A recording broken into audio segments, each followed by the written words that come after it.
Hashtag the Galactic Council's response. The news of Earth's breakthrough spread across the galaxy like wildfire. 3 alien races, the crystalline Lemurians, the gas-cloud Vaporians, and the silicon-based Roxoids, gathered in an emergency session of the Galactic Council, their representatives floating in a vast chamber of swirling lights. Humans have achieved faster-than-light travel, announced Elder Christix, her translucent body glowing blue with concern. They are no longer contained to their solar system. Vapor Lord Mist drifted nervously, his cloudy form condensing and expanding. These humans, they're unpredictable. Violent. Look at their history. The Roxoid delegate, Stone Speaker Grainix, remains still as a boulder.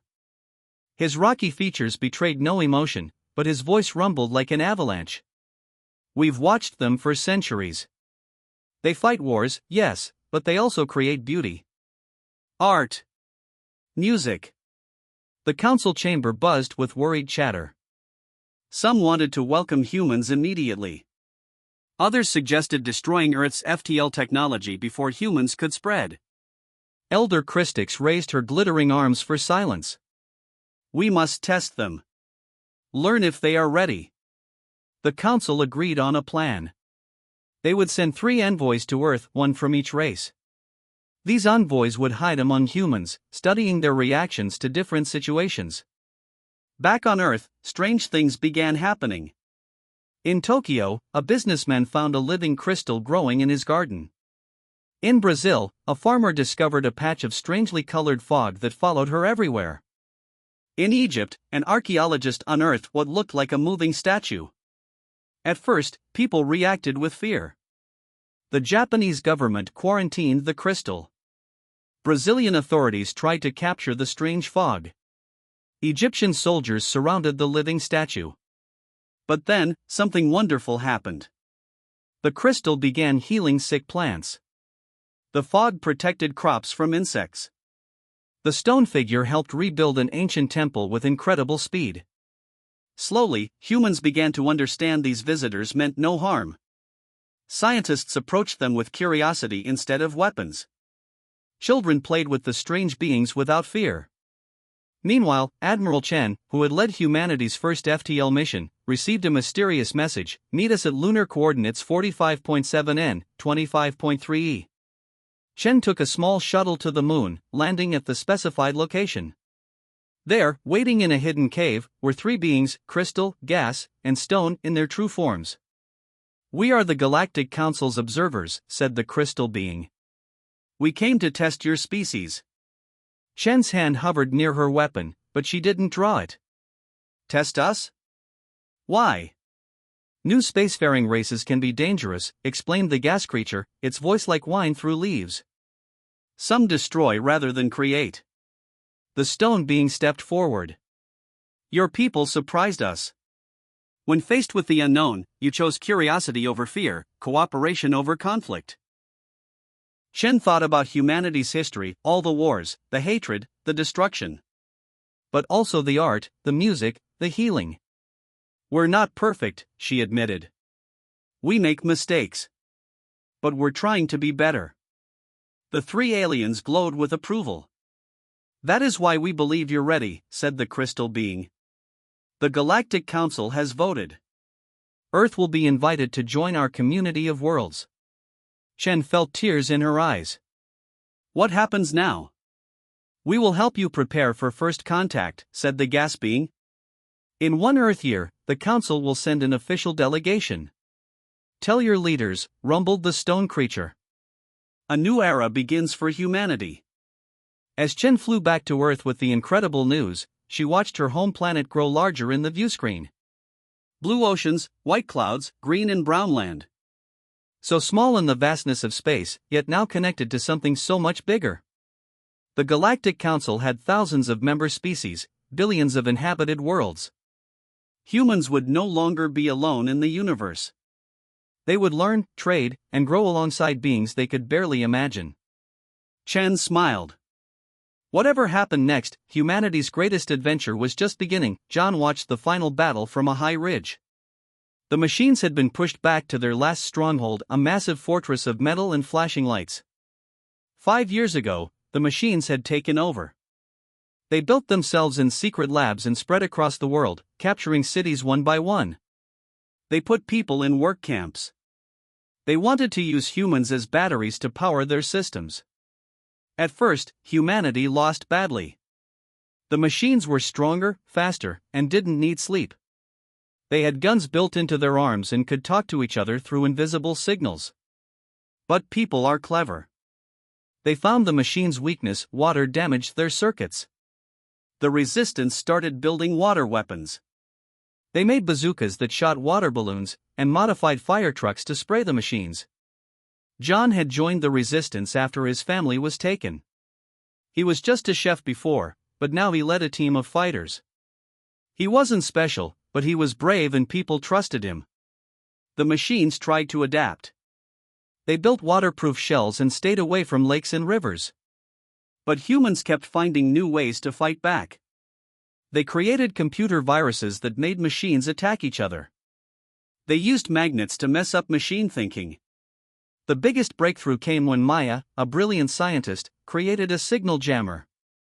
It blocked the machines from talking to each other. Without their network, they couldn't coordinate attacks or share information. Today was the final push. John's team had the important job of planting the super jammer, a device that would shut down all machines within 100 miles. "Are you ready?" Sarah asked. She was John's second in command, a former math teacher who could throw a water grenade with perfect accuracy. "As ready as I'll ever be," John replied, checking his backpack where the jammer was carefully wrapped in waterproof material. Their team moved silently through the hills. The machine fortress loomed ahead, its metal walls reflecting the sunrise. Guards patrolled the perimeter, tall robots with glowing red eyes. The plan was simple but dangerous. While other teams created a distraction at the main gate, John's small group would sneak in through an old drainage pipe. They needed to reach the central power core and activate the jammer. When the attack began, it was chaos. Explosions rocked the fortress as the resistance launched their assault. Water cannons sprayed the walls, shorting out the security systems. The machine guards rushed to defend the entrance. John's team slipped into the drainage pipe. It was dark and smelled terrible, but it was safe from machines who avoided water. They crawled for what felt like hours until they reached a grate that led into the fortress basement. Sarah checked her device. "The power core is 2 levels up. We need to hurry." They encountered 3 patrol robots on the way. The first 2 they managed to destroy with water bombs. The third almost called for backup, but Miguel, the youngest team member, jammed its communications with a handheld device Maya had built. Finally, they reached the power core, a massive glowing cylinder surrounded by humming machines.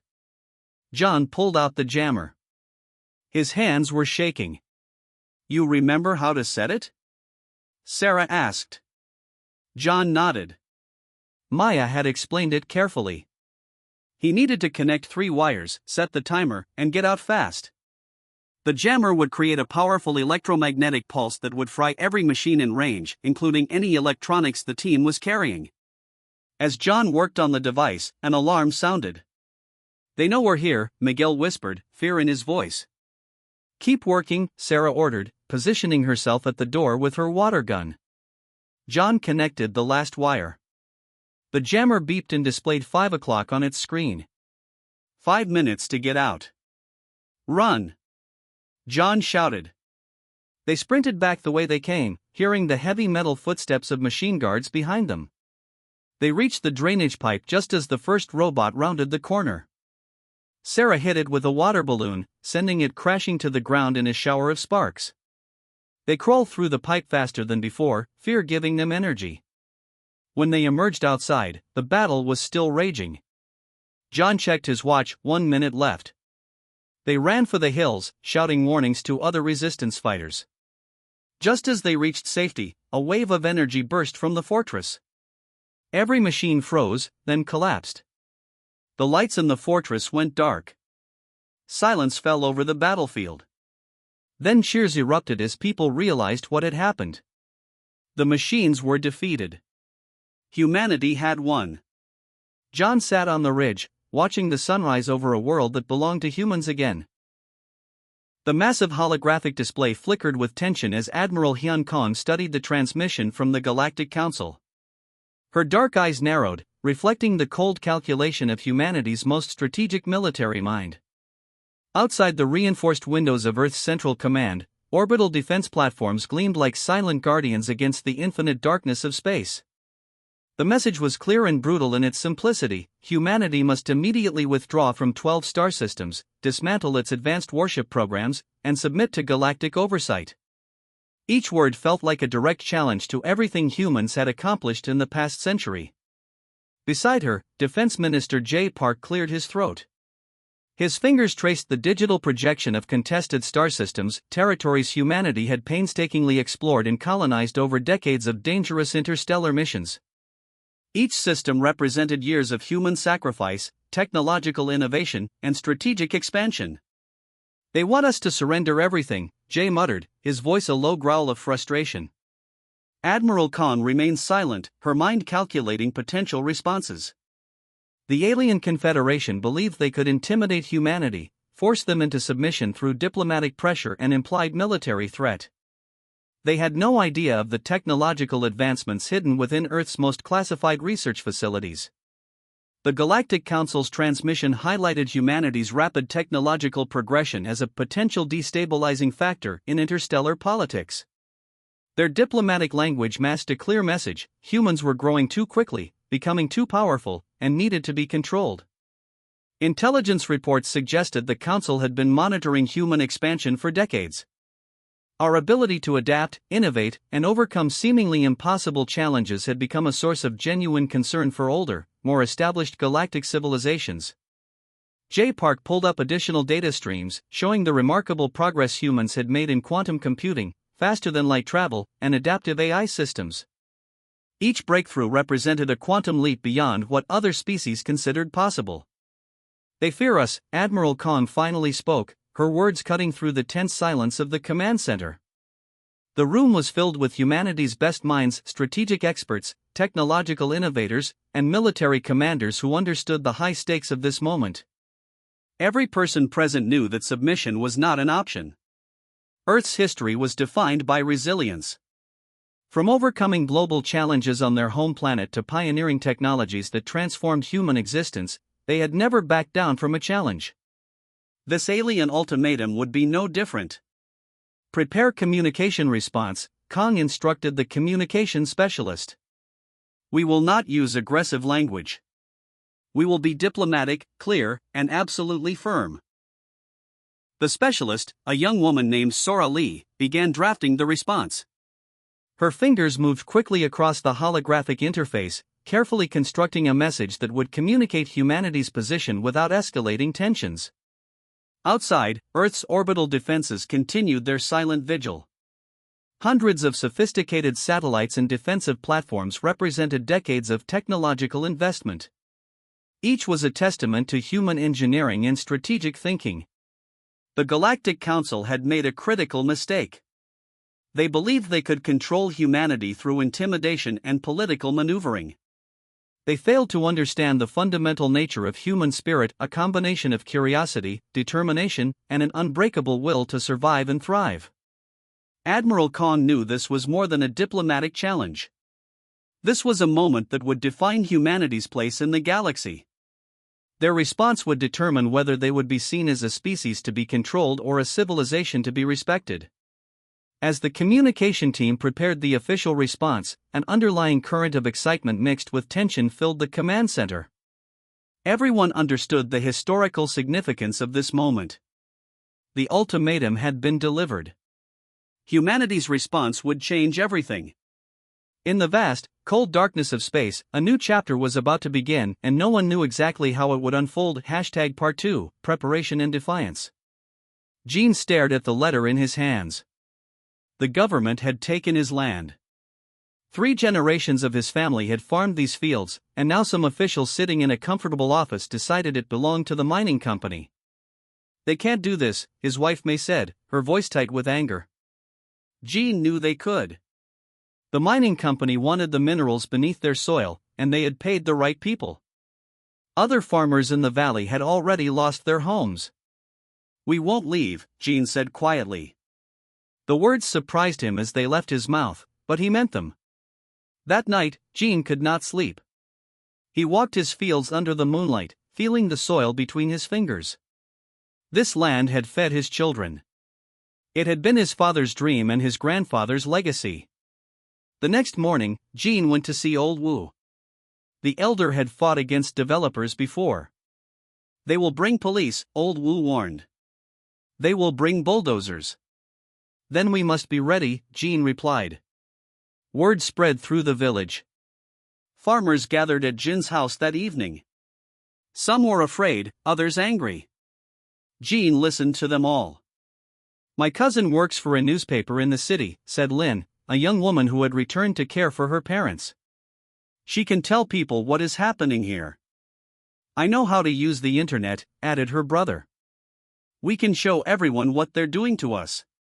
The mining company sent men the following week. They wore suits and fake smiles.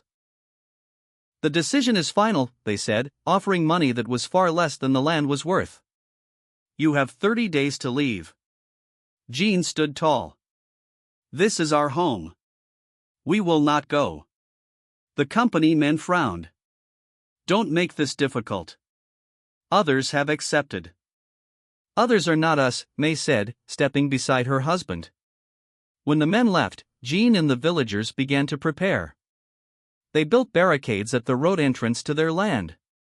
They painted signs and took photos. Lin's cousin published their story, and soon it spread to other newspapers.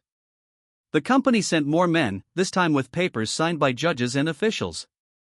Gene refused to take them. "The court ruling says you must vacate," a police officer explained, looking uncomfortable. "The court does not know this land," Gene replied. "The court does not know us." That night, neighbors took turns keeping watch. Children were sent to stay with relatives in the city. The older villagers refused to leave. "I was born here," Old Wu said. "If they want to force me out, they will have to carry me." On the 30th day, the bulldozers came at dawn. 6 large machines, accompanied by police vans and company officials. Gene and 30 farmers stood at the barricade, arms linked. News cameras arrived too. Lin's cousin had kept her promise. A reporter held a microphone toward Gene. "Why are you doing this?" she asked. Gene looked at the land behind him, the green fields that had sustained his family. "Because some things matter more than money," he said. "Because some fights you cannot walk away from." The bulldozers moved forward but stopped short of the human chain. The police approached, speaking through megaphones, ordering them to disperse. Nobody moved. An official in an expensive suit stepped forward, speaking to Gene directly. "You can't win this," he said. "The decision has been made." Gene smiled slightly. "Then, unmake it." More cameras appeared. People from neighboring villages arrived, bringing food and water. Someone started a live stream online, and viewers multiplied by the hour. The police looked uncertain. The bulldozer drivers waited for orders. As the sun began to set, the official received a phone call. His face darkened as he listened. When he finished, he turned to the police captain. "Pull back," he ordered. "We're postponing." The farmers did not celebrate that night.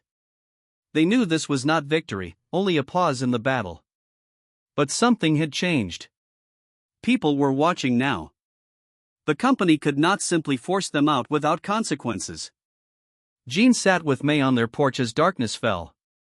"They will come back," she said. "Yes," Gene agreed. "And we will still be here."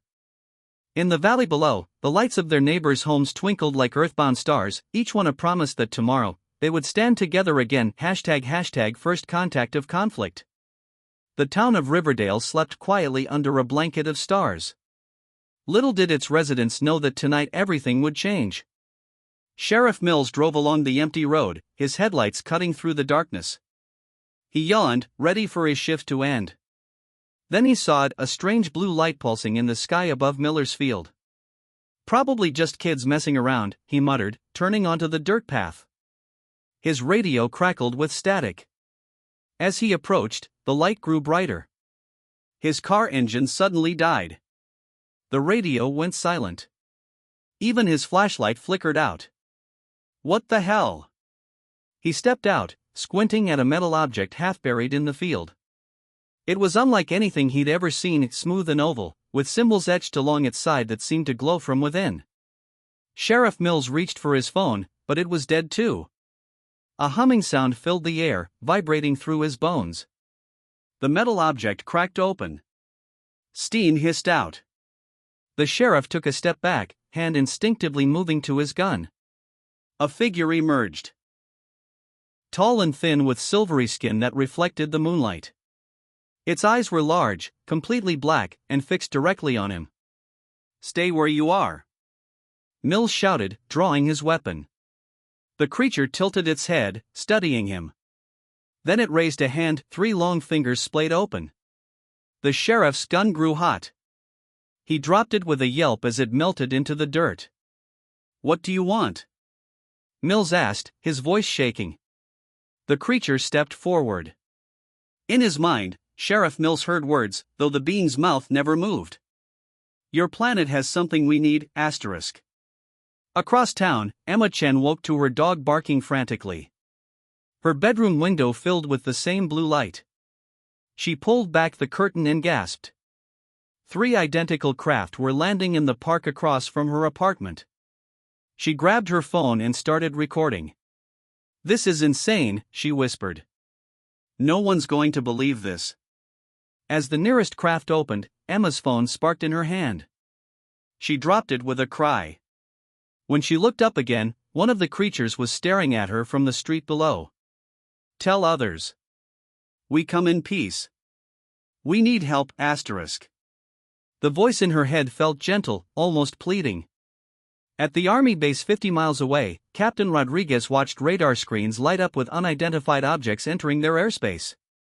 "Sir, we have multiple contacts," a young soldier reported. "They're not responding to communication attempts." "Scramble jets," Rodriguez ordered. "I want eyes on these things now." 2 F-35s roared into the night sky. Lieutenant Wilson, the lead pilot, spotted the objects immediately. "Command, I have visual on." "I don't even know how to describe these things." As Wilson approached, his instruments went haywire. His jet's engines sputtered. "Mayday! Mayday! I'm losing control." His jet began a controlled descent, not falling, but being gently guided to the ground by an invisible force. In Washington, D.C., the president was woken by his security team. "Sir, we have a situation. Unknown craft have been spotted in 12 locations across the country." The president rubbed sleep from his eyes. "Hostile?" "Unknown, sir. They've disabled military aircraft but without casualties. They appear to be landing." Back in Riverdale, Sheriff Mills stood face to face with the visitor. He'd stopped shaking. "What do you need from us?" he asked. The creature touched its chest.